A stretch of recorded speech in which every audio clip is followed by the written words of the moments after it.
All right, everyone, welcome back to the Land of Chem. I'm your host and the author. My name is Jeffrey Drum. Thank you all so much for joining me again. All right, everyone, welcome back. Now, this may be one of the most important episodes that I have ever produced, as I will be explaining the genesis of ancient lightning technology by describing its origin and how this developed into the construction of the first stone circle systems across the globe. Second, I will reveal how this knowledge was encoded into mythology around the world and how this science evolved into the design and operation of the Egyptian pyramids. Buckle your seatbelts, ladies and gentlemen. This is episode 142, Lightning and Fertilizer, the genesis of ancient stone circle construction. If this is the type of content you're interested in regarding the ancient technology of a lost civilization utilizing physics and chemistry, and the function of the Egyptian pyramids and other ancient structures from across the world, this is the channel for you. So please subscribe to the Land of Chem here on YouTube, and don't forget to click that little notification bell so that you do not miss the new episodes that premiere twice per week. Please like, comment, share, and stay tuned if you want to help support the channel and get access to exclusive research and unreleased footage that you will not see anywhere else. Check out the Land of Chem members only channel and thelandofchem.com if you want to pick up a copy of the book or grab some merch, both linked in the video description below. If you want to follow me on Instagram or on X, my handle is @thelandofchem. Ladies and gentlemen, as always, thank you all so much for the support. I think that is it for today's intro. So without further ado, let's get right to it. All right, everyone, here we go with tonight's episode. In episode 141, I presented research demonstrating the effect of recurring lightning strikes on the andesite boulders of Osireion Hill that created the radiating magnetic field that surrounds these stones. And according to the authors of the paper from Kumamoto University, this volcanic tough hill with protruding andesite megaliths is a completely natural formation. Now, I slightly disagree with that conclusion, as there is evidence of human intervention in the configuration of the stones at the site. But it does appear that the hill itself and the outcrop of stone is naturally occurring and not a man-made structure. So remember that these stones were being frequently struck by lightning. And let's put ourselves into the mindset of an ancient Neolithic Jomon person, the civilization that existed in Japan from 14,000 BCE until around 300 BCE. Now, this group and the other Neolithic humans around the world at this time had profound knowledge of nature. They were studying the stars and the planets and would have learned from generations of accumulated research about the forces of nature at work here on our own planet. And specifically, they would have had profound awe, fear, and reverence for lightning, perhaps the most powerful naturally occurring phenomenon on Earth. And they would have had a keen interest in studying and learning from this immense force of nature and its effect on the surrounding environment. So we have this natural volcanic tuff outcrop at Osireion Hill that is embedded with andesite boulders in a relatively circular formation at the top. And as stated in this article, a geophysical investigation of the Neolithic Calanese landscape regarding the star-shaped magnetic signature of recurring lightning strikes on the center of this stone circle. And I will quote here, lightning thus effectively searches for and locates positions of charge buildup, or for effective discharge and grounding, places on a land surface. Persistent features such as trees, stones, or conductive minerals will tend to be struck multiply over time. End quote. Exactly as explained in episode 141. So these Jomon people studied and learned from sites like Osireion Hill, and they saw that these stones sticking out of the flat top of this hill were getting struck by lightning over and over again. And they knew that when these lightning storms occurred, it also brought rain. But there was something special and magical about this lightning rain. as after the storm was over, the areas surrounding the hillside from which they were foraging food, or perhaps even practicing some domesticated agriculture. This vegetation was extremely lush, vibrant, and fertile, and teeming with abundant food supplies. Well, we now know that there is a very specific reason why this was happening, and it is a direct result of a chemical reaction known as nitrogen fixation by lightning. And I will quote here: "The energy produced by lightning splits nitrogen gas, N2, in the atmosphere, allowing it to react with oxygen to form nitrates. These nitrates dissolve in rain or surface water and enter the soil, where it is absorbed by plants through their roots." End quote. And this phenomenon is perfectly summed up in the title of this article, "Why Farmers Love Lightning." And I will quote here: "The air in the atmosphere is 78% nitrogen. Plants require nitrogen to grow, but they can't process the inert nitrogen gas in the sky. It takes an enormous blast of energy to break apart those nitrogen molecules and convert them to a compound that plants can use. The unbridled energy of lightning shatters the nitrogen molecules in the air. Some of the free nitrogen atoms combine with oxygen to form compounds called nitrates that mix with the rain. These nitrates are a powerful natural fertilizer." End quote. And whether these Jomon people were simple hunter-gatherers, as it is believed to be the case, or they were practicing domesticated agriculture, either way, they would have recognized that the areas surrounding these lightning and rainstorms were more fertile than other areas, and they understood that there was a connection between this spectacular and awe-inspiring electric phenomenon and the growth of agricultural food supplies. So as the generations passed, perhaps one of the tribal elders, shaman, sorcerers, or druids, however you would like to refer to them, they thought, what if we created our own flattened hillside with some of these magic lightning stones in a different area where we would like to forage and want some of this potent fertilizer rain? And that, ladies and gentlemen, is the birth of Neolithic stone circle construction. And this is exactly what the ancient Jomon people did here at the Komakino stone circle. They began a terrain engineering project and completely leveled the side of a volcanic tough hill, creating a flattened plateau. And they moved tons of andesite boulders to the site, with the biggest and tallest ones sticking up at the highest point of the plateau, just like what they saw at Oshido Ishi Hill.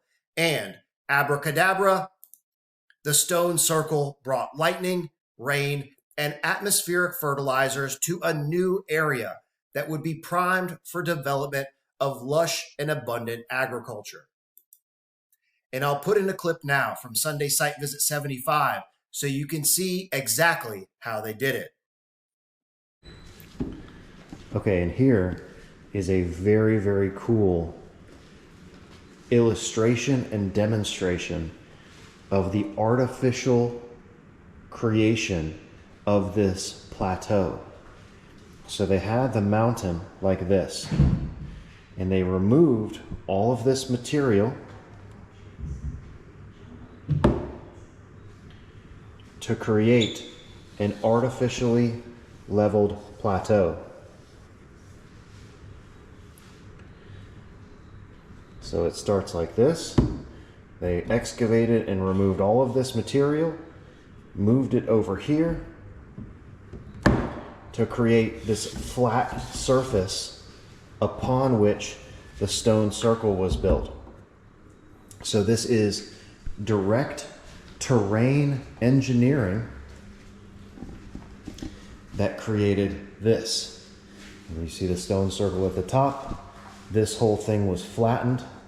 So they took this side of the mountain, they flattened everything off, created a good flat surface to attract the lightning on the face of your cumulonimbus thunderstorm cloud generator, your white horse lightning storm generator system. But we're not in the UK anymore. Here in Japan. Awesome. And remember that these stone circle structures work in conjunction with the White Horse Hill cumulonimbus thunderstorm cloud generators that were described in episode 137. If you haven't seen that yet, it is an absolute must watch. And you have to put yourself into the mindset of an ancient Neolithic person to understand why they would go through all of the effort to build these structures. According to archaeologists, these are ritual sites. And I absolutely agree with that terminology, as this is the most important ritual of all, feeding the people. And these structures were being built across the entire planet in the time immediately following the end of the last ice age. And they were revitalizing areas that were in desperate need of this lightning, rain, and fertilizer rejuvenation. They were literally using lightning to create fertilizer out of the air. And the fact that they had this knowledge of the connection between lightning, rain, fertilizer, and agriculture has been encoded into the mythology and symbols across the planet. All right, and just a quick reminder that if you want to get to know me and my beautiful wife Alexa a bit better, I highly recommend subscribing to Let's Go with Lex and G so you can join us on our adventures across the world with fantastic content like food reviews from our 2023 research expedition to England and Ireland, pizza reviews like this episode that was filmed right after I finished recording the epic Danny Jones podcast appearance. You don't want to miss this one. It was amazing. A full tour of the new Grand Egyptian Museum, nightlife along the Nile River in Egypt, and all of our most recent content from Japan, including Tokyo Adventures, Gyoza in Harajuku, the spectacular Kombini Sando battle, and a whole lot more, including ancient temples and other structures not specifically related to physics and chemistry technology. So come join us on Let's Go with Lex and G. I'll put a link in the video description below, and I hope to see you all there. Check this out. In Sunday Site Visit 74, I showed the Japanese Shimenawa that adorns the Shinto temples across the country. This twisted rope is a symbol of a thunderstorm cloud. These white zigzag symbols are called shide, and they are exactly what they look like, lightning bolts. And these bundles represent rain, fertilization, and agriculture. But this iconography isn't just in Japan, but all over the globe.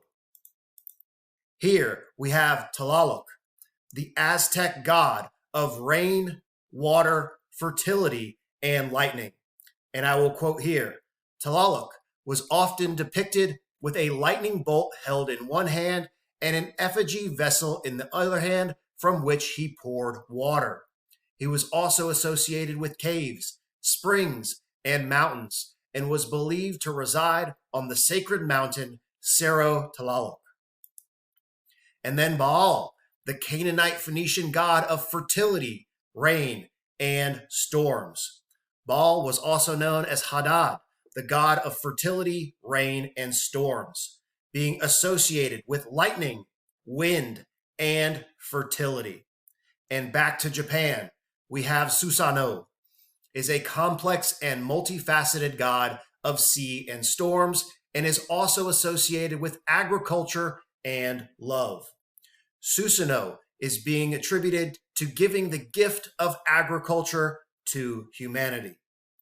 These ancient civilizations knew about the connection between lightning storms, rain, and the fertilization of agriculture, and they encoded it into their symbols and mythology so that future generations could learn about this science.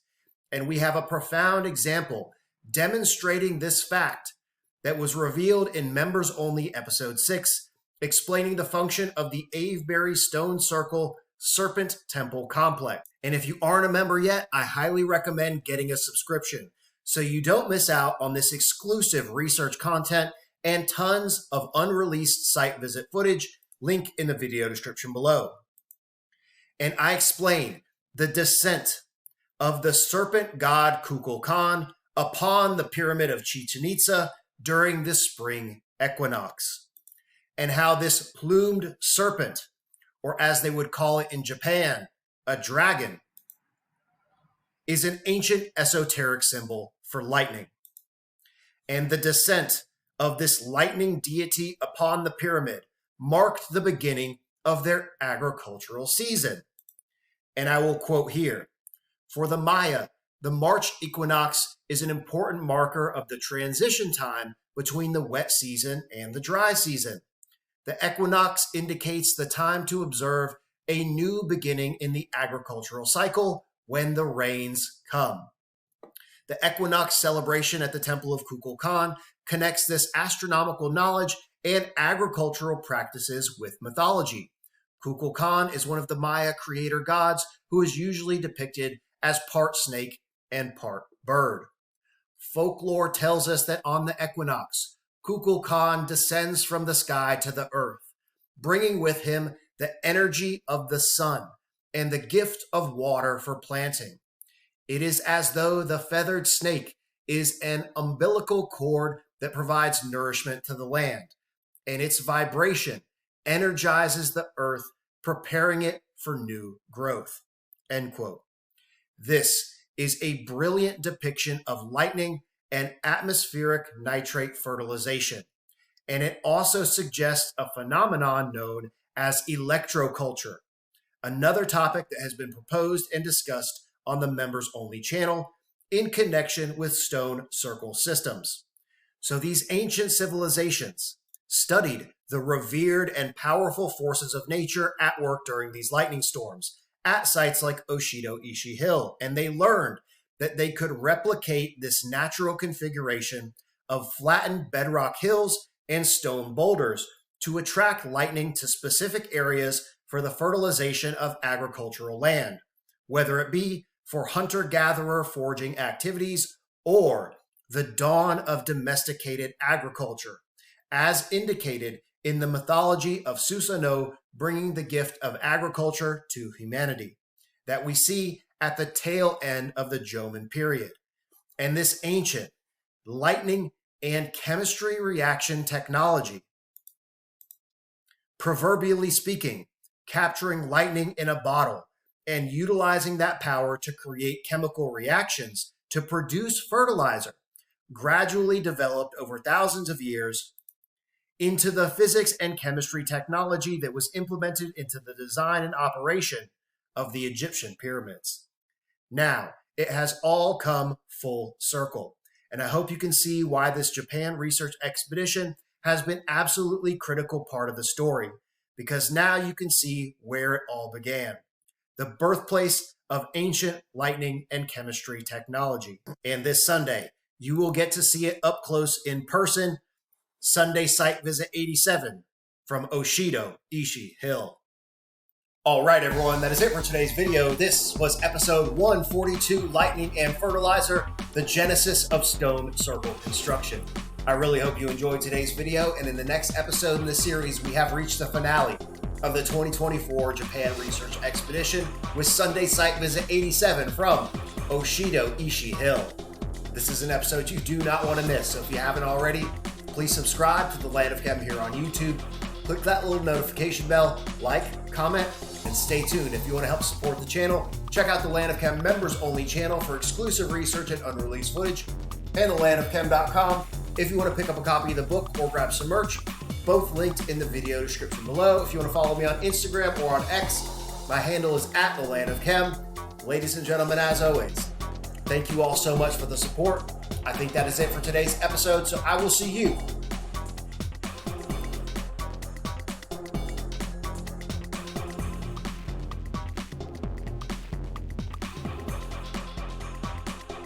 next time.